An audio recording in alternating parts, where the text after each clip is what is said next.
జనసేన అధినేత పవన్ కళ్యాణ్ కు ముద్రగడ పద్మనాభం లేఖ రాశారు. కిల్లంపూడిలో నా నివాసానికి వస్తానని కబురు పంపి రాలేదని ముద్రగడ లేఖలో అన్నారు. మీ నిర్ణయాలు మీ చేతుల్లో ఉండవు, ఎంతో మంది దగ్గర పర్మిషన్ తీసుకుని రావాలి.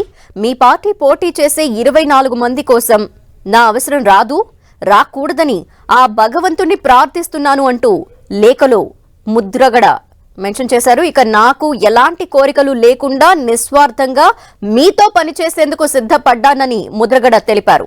రాష్ట్ర ప్రయోజనాల కోసం నా గతం, నా అవమానాలు, నా బాధలు, ఆశయాలు, కోరికలు అన్నీ మరిచి మీతో పనిచేసేందుకు సిద్ధమయ్యాను అని ముద్రగడ లేఖలో ప్రస్తావించారు.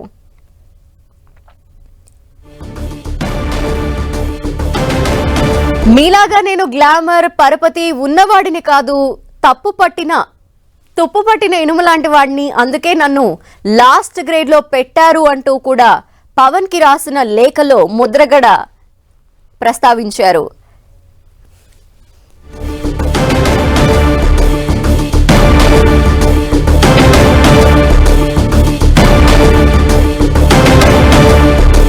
మరిన్ని డీటెయిల్స్ మా ప్రతినిధి సతీష్ అందిస్తారు. సతీష్. ధనలక్ష్మి, జనసేన అధినేత పవన్ కళ్యాణ్ కు కాపు నేతలు వరుస లేఖలు అయితే మాత్రం రాస్తున్నారు. నిన్న హరిరామ జోగయ్య, ఈ రోజు ముద్రగడ అయితే మాత్రం లేఖలు రాసిన పరిస్థితి కూడా నెలకొందని కూడా చెప్పుకోవచ్చు. కాపు ఉద్యమ నేత ముద్రగడ పద్మనాభం ఈ రోజు జనసేన అధినేత పవన్ కళ్యాణ్ కి ఒక లేఖ అయితే రాశారు. ఆ లేఖలో ప్రధానంగా అయితే మీతో కలిసి పనిచేద్దామని చెప్పి అనుకున్నాను, మీరు వస్తున్నానని చెప్పి 2009 ముందు కూడా కవాతు చేసే సమయంలో మీ నివాసానికి కిల్లంపూడి వస్తున్నానని చెప్పి ఒక కబురు అయితే పంపించారు. అప్పుడు రాలేదు. తర్వాత కూడా వస్తున్నానని చెప్పి మీ మనుషులతో అయితే కబురు పంపించిన సందర్భాలు అయితే ఉన్నాయి.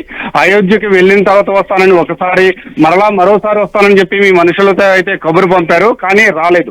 అయితే ప్రస్తుతానికి అయితే మాత్రం ఇప్పుడు రాష్ట్ర భవిష్యత్తు కోసం, రాజకీయాల కొత్త ఒరవడి కోసం కలిసి పని చేసేందుకైతే నేను సిద్ధమయ్యాను. నా అవమానాలు కానీ, నా బాధలు కానీ, నా కోరికలు కానీ, ఆశయాలను కూడా పక్కన పెట్టి మీతో కలిసి పని చేసేందుకైతే మాత్రం సిద్ధమయ్యానని చెప్పి లేఖలో అయితే మాత్రం రాశారు. అయితే దీనికి సంబంధించి ప్రస్తుతం మనం చూసుకుంటే కనుక టీడీపీ అధినేత చంద్రబాబు నాయుడు జైల్లో ఉన్నప్పుడు మీరు ఇచ్చిన సపోర్ట్ అత్యంత ముఖ్యమైనది, చాలా బలమైన సపోర్ట్ కూడా ఇచ్చారని చెప్పి కూడా ఆ లేఖలో ఒక అంశాన్ని అయితే మాత్రం పేర్కొన్నారని కూడా మనం చెప్పుకోవచ్చు. అదేవిధంగా ప్రస్తుతం మనం చూసుకుంటే కనుక దీనికి సంబంధించి అంటే మీరు పోటీ చేస్తున్న 24 మందికి నా అవసరం అయితే లేదు, నా అవసరం లేదు కనుక నన్ను ఆ దేవుడిని కూడా నేను ప్రార్థిస్తున్నాను, నా అవసరం మీకు రాకూడదని చెప్పి ప్రార్థిస్తున్నాను కూడా ఆ లేఖలో రాసిన పరిస్థితి అయితే మాత్రం నెలకొందని కూడా మనం చెప్పుకోవచ్చు ధనలక్ష్మి.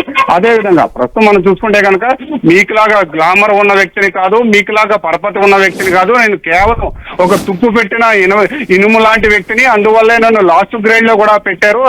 దీనికి సంబంధించి అని చెప్పి అంటే వస్తానని చెప్పి ఇంటికి ఏ రోజు కూడా కబురు పంపడం తప్ప నా నివాసానికి అయితే మాత్రం రాలేదని చెప్పి ఆ లేఖ పేర్కొన్నారు. చివరికి అయితే మనం చూసుకుంటే కనుక అంటే ఇప్పుడు ప్రస్తుతానికి నా అవసరం మీకు లేదు, అందుకోసమే నన్ను దూరం పెట్టారని చెప్పి ఒక చెప్పకనే చెప్పినట్లు కూడా తెలుస్తుంది ధనలక్ష్మి. ఏదేమైనప్పటికీ కూడా ఇప్పుడు ప్రస్తుతం మనం చూసుకుంటే కనుక జనసేన అధినేత పవన్ కళ్యాణ్ కి సంబంధించి నిన్న హరిరామ జోగయ్య ఒక లేఖ రాయడం కానీ, లేకపోతే నిన్న తాడేపల్లిగూడెం ఎజెండా సభలో పవన్ కళ్యాణ్ మాట్లాడిన మాటలకు ఒక కౌంటర్ గా కూడా ఈ రోజు ముద్రగడ పద్మనాభం అయితే మాత్రం ఒక లేఖ రాసిన పరిస్థితి అయితే నెలకొందని కూడా మనం చెప్పుకోవచ్చు ధనలక్ష్మి. అయితే సతీష్, కొద్ది రోజుల క్రితం ముద్రగడ పద్మనాభం నివాసానికి చాలా మంది నేతలు వెళ్లారు, అందులో వైసీపీ నేతలు కూడా ఉన్నారు. ఇప్పుడు బహిరంగంగా లేఖ ద్వారానే అసంతృప్తి వ్యక్తం చేస్తున్నారు పవన్ కళ్యాణ్ మీద. ఈ నేపథ్యంలో వైసీపీ నేతల్ని ఏమన్నా కలిసే అవకాశాలు ఉన్నాయనుకోవాలా? ఖచ్చితంగా ధనలక్ష్మి. అయితే ముద్రగడ రాజకీయ రీఎంట్రీ అనేది ఒక ఆసక్తిగా కూడా కొనసాగిందని చెప్పుకోవచ్చు. ఎందుకంటే మొదట వైసీపీ నేతలతో ముద్రగడ టచ్ లోకి వెళ్ళినట్టు కొన్ని వార్తలు వచ్చినాయి. అనంతరం జనసేన నేత బోలిశెట్టి శ్రీనివాస్ కూడా, తాడేపల్లిగూడానికి సంబంధించిన బోలిశెట్టి శ్రీనివాస్ కూడా ముద్రగడ ఇంటికి పలు మార్లు వెళ్లడం జనసేన దాదాపుగా ఖరారైనట్లయితే మాత్రం తెలుస్తుంది. మనం చూసుకుంటే కనుక జనసేన అధినేత పవన్ కళ్యాణ్ ముద్రగడ నివాసానికి మరో 2 రోజుల్లో వెళ్తారని చెప్పి వార్తలు కూడా వచ్చాయి. దానికి సంబంధించి పూర్తి స్థాయిలో ఇటు బోలిశెట్టి శ్రీనివాస్ కావచ్చు, లేకపోతే ముద్రగడ పద్మనాభం కావచ్చు, జనసేన అధినేత పవన్ కళ్యాణ్ మధ్య రాయబారాన్ని అయితే మాత్రం నడిపిన సందర్భం కూడా ఉంది. అయితే జనసేనలో కూడా ముద్రగడ పద్మనాభం జాయిన్ అయ్యే ఆసక్తి కూడా నెలకొంది.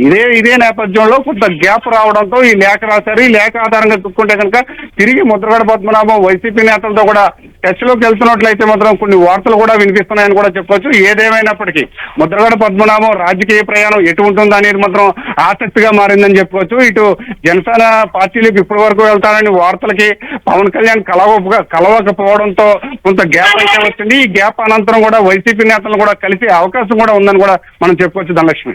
అయితే సతీష్, నిన్న హరిరామ జోగయ్య ఈ రోజు ముద్రగడ ఇలా పవన్ కి అసంతృప్తితో కూడిన లేఖలు రాయటం వల్ల కాపు నేతలు కొంత దూరం అవుతున్నారు అనుకోవాలా? అయితే ప్రస్తుతానికి అయితే మాత్రం రాజకీయ పరిణామాల దృష్ట్యా అంటే జనసేన పార్టీకి సంబంధించి అంటే కాపు పార్టీ కాదని చెప్పి ఒక పక్కన జనసేన అధినేత పవన్ కళ్యాణ్ చెబుతున్నారు. అందులోకి నిన్న 24 సీట్లు ఎందుకైతే తీసుకున్నామో అనే అంశాన్ని స్పష్టంగా క్లియర్ గా కూడా ఒక క్లారిటీ కూడా జనసేన అధినేత పవన్ కళ్యాణ్ ఇచ్చారు. ఎవరు కూడా అసంతృప్తిని వ్యక్తం చేయొద్దు. ఈ అసంతృప్తి ఇంకా అంటే మనం గెలిచే సీట్లు మాత్రమే తీసుకున్నాము. ఈ 24 సీట్లు తీసుకోవడంలో ఒక ఆంతర్యం కూడా ఉంది. దానికి సంబంధించి పూర్తిగా కూడా నిన్న పవన్ కళ్యాణ్ ఒక క్లారిటీ ఇవ్వడంతో ఇటు కాపు నేతలందరూ కూడా అయితే తమ అసంతృప్తిని తెలియజేస్తున్న పరిస్థితి కూడా చెప్పుకోవచ్చు. ఎందుకంటే నిన్న హరిరామ జోగయ్య రాయడం కానీ లేకపోతే ఈ రోజు కాపు ఉద్యమ నేత ముద్రగడ పద్మనాభం ఒక లేఖ రాయడం కానీ దీన్ని వాళ్ళ అసంతృప్తిని బహిరంగంగానే వ్యక్తపరుస్తున్నారు. ఏదేమైనప్పటికీ అంటే కాపులైతే మాత్రం ఖచ్చితంగా జనసేన అధినేత పవన్ కళ్యాణ్ తోటి వెళ్లే అవకాశం ఉంది. అయితే ఈ కాపు ఉద్యమ నేతలు కావచ్చు లేకపోతే కాపు నేతలు కావచ్చు ఈ లేఖలో అసంతృప్తితో కొంత క్యాడర్ దూరం అయినప్పటికీ కూడా పవన్ కళ్యాణ్ అయితే మాత్రం కాపులకు సంబంధించి ఒక క్లారిటీగా క్లియర్ గా కూడా ప్రస్తుత రాజకీయ పరిస్థితులపై ఒక అవగాహనతో మాట్లాడుతున్న నేపథ్యంలో మాత్రం జనసేనతో కూడా ఉండే అవకాశం కూడా ఉందని కూడా మనం చెప్పుకోవచ్చు ధనలక్ష్మి. Thank you Satish.